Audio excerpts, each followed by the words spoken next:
अभी जो भी हो रहा है अराउंड द वर्ल्ड और जो स्पेशली यूक्रेन और रशिया की बॉर्डर पे हो रहा है, that is absolutely heart breaking. कभी कभी ऐसी चीज़ें होती हैं जो फुटबॉल या किसी स्पोर्ट या किसी भी और चीज़ से बहुत ऊपर होती है, जहाँ पे ह्यूमन लाइव्स इन्वॉल्व होती हैं, और बहुत ही ज़्यादा हार्ट ब्रेकिंग और अनफॉर्चुनेट है जो यूक्रेन में हो रहा है अभी।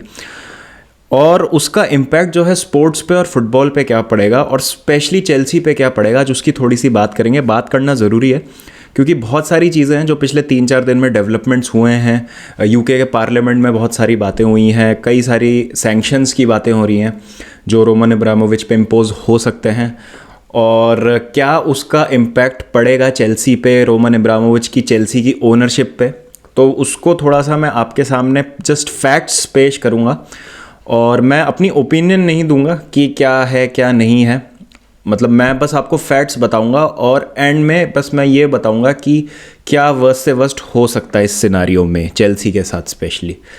तो अभी आप जैसा देख सकते हैं कि सिचुएशन जो है दिन पर दिन बिगड़ती जा रही है। दिन पर दिन छोड़िए, हर घंटे में कुछ डेवलपमेंट्स हो रहे हैं। अगर आप न्यूज़ देखें तो कुछ ना कुछ डेवलपमेंट आपको दिखेगा। तो बहुत रैपिडली जो है चीज़ें चेंज हो रही हैं, जिसका impact all over the world महसूस किया जा सकता है।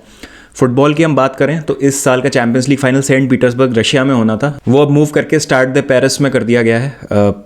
पेरिस में होगा फाइनल चैंपियंस लीग का। तो ये तो एक शॉर्ट टर्म इम्पैक्ट जो हम देख रहे हैं। लेकिन अभी 3 दिन पहले ब्रिटेन की जो पार्लियामेंट है उसमें डिस्कशन हुआ था रोमन अब्रामोविच और चेल्सी को लेके, क्योंकि रोमन अब्रामोविच जो है वो रशियन है, उनके काफ़ी क्लोज लिंक है व्लादिमीर पुतिन के साथ, और बहुत सारे देश इंक्लूडिंग ब्रिटेन जो है सैंक्शंस लगाने की बात कर रहे हैं रशिया पे। तो एक बार नज़र डालते हैं कि पार्लियामेंट में क्या बात हुई। तो लेबर एमपी क्रिस ब्रायंट ने ये कहा था, following some reports in the Sun and the other newspapers today, I have got hold of a leak document from 2019 from the Home Office which says in relation to Mr Abramovich as part of एचएमजीज Russia strategy. HMG का मतलब हुआ हर Majesty's government, जो कि जिस तरीके से address किया जाता है गवर्नमेंट को यूके में, aimed at targeting illicit finance and malign activity. Abramovich remains of interest to HMG due to his links to Russian state and his public association with corrupt activity and practices. An example of this is Abramovich admitting to court in proceedings that he paid for political influence. Therefore, HMG is focused on ensuring individual links to illicit finance and malign activities are unable to base themselves in the UK, and will use the relevant tools at its disposal, including immigration powers, to prevent this. That's nearly 3 years ago, and yet remarkably little has been done in relation. Surely Mr. Abramovich should no longer be able to own a football club in this country. Surely we will be looking at seizing some of his assets, including his £152 million home, and making sure that other people who had tier 1 visas like this are not engaged in malign activity in the UK. तो clearly आप जैसा देख सकते हैं कि जो Roman Abramovich की entry already उस पर बैन था, उनको वीज़ा नहीं मिलता था यूके में, उनकी एंट्री पे काफ़ी रिस्ट्रिक्शंस थे ऑलरेडी, टेंशन जो है ऑलरेडी बहुत ज़्यादा था। लेकिन अब जो है ये चीज़ बहुत ज़्यादा असर्टिवली पेश की गई है सामने सबके कि रोमन अब्रामोविच के जो एसेट्स हैं उनको सीज़ कर लेना चाहिए, और डेफिनेटली फुटबॉल क्लब तो उनको ओन नहीं करने देना चाहिए।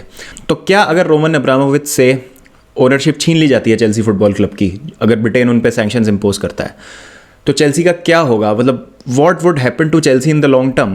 तो इस पे साइमन फिलिप्स ने कुछ बोला था कि Roman Abramovich has been spared Russia sanctions despite MPs claim he should not be allowed to own Chelsea. Chelsea can be confident for now that Abramovich would use every asset at his disposal to ensure he is going nowhere.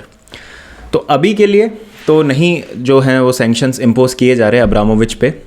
तो जैसा मैंने कहा अभी के लिए, for now, इसमें भी लिखा है फॉर नाउ, लेकिन मैंने स्टार्टिंग में कहा था कि जो सिचुएशन है हर दिन नहीं हर घंटे बदल रही है। We never know what could happen next. Chelsea as a football club की अगर बात करें तो काफ़ी वेल रन फुटबॉल क्लब है। As a business it's a well run business. अगर हम बात करें इनके मॉडल की, तो जैसे हम बात करते हैं कि बहुत सारा पैसा चेल्सी के अंदर आता है थ्रू स्पॉन्सरशिप्स, डील्स। अभी रोमन अब्रामोविच के खुद के पैसे की हम बात नहीं करते हैं। अकेडमी की बात करें तो प्लेयर्स को ग्रो करते हैं, उनको भेजते हैं इधर उधर, उनको डेवलप करते हैं, डिमांड ट्रांसफ़र फ़ी। तो ये एक बेस क्रिएट करने में चेल्सी का सालों साल, और एक सेल्फ सस्टेनिंग मॉडल जो है चेल्सी का जो बना है, उसको वेल स्टैब्लिश करने में काफ़ी मदद किया इन चीज़ों ने। तो शॉर्ट टर्म में तो कोई दिक्कत नहीं है। मतलब अगर हम 4-5 साल की बात करें तो Chelsea would be well run. सारे प्लेयर्स को उनकी सैलरीज मिलेंगी, प्लेयर से लेकर नीचे तक जो काम कर रहे हैं, जो स्टाफ काम कर रहे हैं, जो बैक रूम स्टाफ है, सबको बिना किसी दिक्कत के, ग्राउंड्समैन हो गए, क्लीनर्स हो गए, किटमैन हो गए, सबको उनकी सैलरीज मिलेंगी, उसमें कोई प्रॉब्लम नहीं है। प्रॉब्लम कहाँ आती है? जब रोमन अब्रामोविच अपना पैसा इंजेक्ट नहीं कर पाएंगे इसमें। आज द टाइम्स करके एक न्यूज़पेपर है जो यूके में पब्लिश होता है, उसमें एक बहुत बड़ा आर्टिकल आया है कि किस तरीके से अगर रोमन अब्रामोविच पे सैंक्शंस लगते हैं तो ना केवल चेल्सी को अफेक्ट करेगा वो, but Chelsea could go out of business, Chelsea would be extinct, there will be no more Chelsea. क्यों? अब मैं आपको इसमें थोड़ा सा फैक्ट बताना चाहता हूँ। चेल्सी की जो पेरेंट कंपनी है, चेल्सी को जो ओन करती है कंपनी, उसका नाम है फोर्टस्टैम। फोर्टस्टैम जो है रोमन अब्रामोविच खुद ओन करते हैं, जिसने चेल्सी के सारे लॉसेस जो हैं उनको अंडर राइट कर रखा है। अब बात यह है कि अगर रोमन अब्रामोविच पे सैंक्शंस लगा दिए जाते हैं और उनको ये बोला जाता है कि आप यहाँ से जाएं and you can not own a football club in United kingdom, तो क्या करेंगे? ये जो ओनरशिप का स्ट्रक्चर है काफ़ी कॉम्प्लिकेटेड है। जो रोमन अब्रामोविच की चेल्सी का ओनरशिप का स्ट्रक्चर है बहुत ज़्यादा कॉम्प्लिकेटेड है।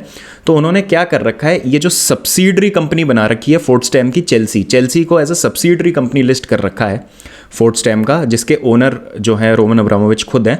उन्होंने £1.5 बिलियन का लोन जो है वो चेल्सी को दे रखा है इन फॉर्म्स ऑफ इस फंड्स जो वो इंजेक्ट करते हैं फुटबॉल क्लब में। तो कल को अगर रोमन अब्रामोविच को छोड़ के जाना है तो what he will do is, जो £1.5 बिलियन की मैं बात कर रहा हूँ, ये वो निकाल लेंगे, क्योंकि he will not have the right to own the football club, और देन ही विल मूव। थोड़े साल पहले क्या हुआ था, जब चेल्सी स्टैमफोर्ड ब्रिज से मूव करना चाह रही थी, आज से आई थिंक 2008-9 से ये चल रहा था कि चेल्सी नया ग्राउंड बनाएगी। बैटरसी एक स्टेशन है लंदन में ही, वहाँ पे जगह भी फाइनल कर ली थी कि यहाँ पर 65 से 70 हज़ार कैपेसिटी का एक ग्राउंड बनेगा, क्योंकि स्टैमफोर्ड ब्रिज छोटा है। चेल्सी थोड़ा सा जो है अब ग्लोबल रीच हो गया और एक बड़ा स्टेडियम डिज़र्व करता है चेल्सी। तो उस टाइम पे जो है चेल्सी को नई जगह नहीं मिल रही थी और कुछ बहुत सारे उसमें कारण भी थे। तो उस टाइम भी चेल्सी की जो ओनरशिप थी वो चेंज होने की खबरें आई थी कुछ। जिम रैडक्लिफ एक बिलियनर है यूके बेस्ड, जो कि चेल्सी फ़ैन है, और इनियस केमिकल्स के फाउंडर और सीईओ है। उन्होंने इंटरेस्ट दिखाया था उस टाइम चेल्सी को खरीदने का, बट इतना बड़ा प्राइस टैग है चेल्सी का कि किसी के लिए भी आसान नहीं है उसको खरीदना। तो क्या अभी सही टाइम है चेल्सी को बेच देने का, रोमन अब्रामोविच की तरफ से ओनरशिप चेंज कर देने का? क्योंकि अगर ऐसा होता है कि सैंक्शंस लगा दिए जाते हैं, जो कि मुझे लगता है कि पॉसिबल है, और इट इज़ अ पॉसिबिलिटी, क्योंकि सिचुएशन जो है अगेन बहुत ख़राब होती जा रही है दिन पर दिन, तो क्या रोमन अब्रामोविच अपना सारा पैसा निकाल लेंगे क्लब से या फिर वो अपनी ओनरशिप को देंगे? अब ये इसका क्या होगा, कैसे, मतलब मुझे क्या लग रहा है और मैं क्या सोचता हूँ, ये इसके बारे में मैं कुछ नहीं बोलूँगा, क्योंकि आई नो कभी कभी क्या होता है, वर्ड्स को जो है वो गलत तरीके से इंटरप्रेट कर दिया जाता है और इट माइट साउंड कि I am will be defending something wrong, जो कि मतलब हो रहा है, तो मेरे को वो नहीं करना है।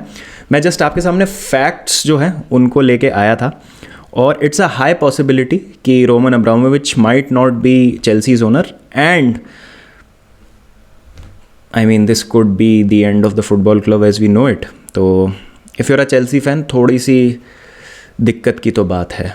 मतलब ऑब्वियसली बहुत सारी यहाँ पर आए भी हैं आर्टिकल्स कि कैसे लीगल एडवाइज़र्स जो हैं और जो मतलब वहाँ के लॉयर्स हैं और जो जितनी भी टीम्स हैं, दे विल फाइंड अ वे कि अगर रोमन अब्रामोविच पे सैंक्शंस भी लगा दिए जाते हैं, but still he will have a way to keep the ownership of Chelsea football club. तो वो सारी बातें तो बात की हैं अभी, तो मैं ये तो सब एक स्पेक्यूलेशन ही है, लेकिन अभी जो हो रहा है वो बहुत ज़्यादा डिस्टर्बिंग है। स्पेशली पहली बात तो जो कॉन्फ्लिक्ट चल रहा है, a lot of people have lost their lives, again I say it's very unfortunate। तो I just pray and hope कि ये जो भी कॉन्फ्लिक्ट है ये जल्दी से मतलब ख़त्म हो जाए।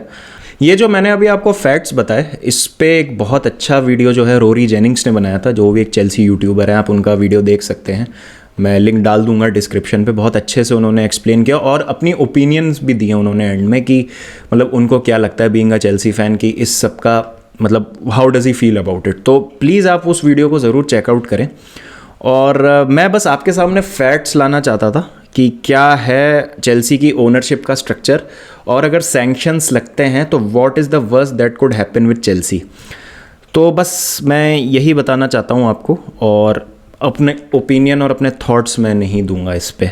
और ये ऐसा नहीं है कि सिर्फ अभी न्यूज़ में आ रहा है या फिर सिर्फ स्पेक्यूलेशन है। आज थॉमस टूकल से लीग कप फाइनल के पहले की प्रेस कॉन्फ्रेंस में पूछा गया था कि जो पूरा अब्रामोविच के रिलेटेड जो न्यूज़ आ रही है उस पर आपका क्या कहना है, तो उन्होंने कहा था कि इट्स वेरी सीरियस, कंसर्निंग और डिस्ट्रैक्शन है, मतलब लोग बात कर रहे हैं इसके बारे में, तो मतलब it is in the main stream, मतलब आपको पता है कि ये जो चीज़ है दिस कुड रियली हैपन।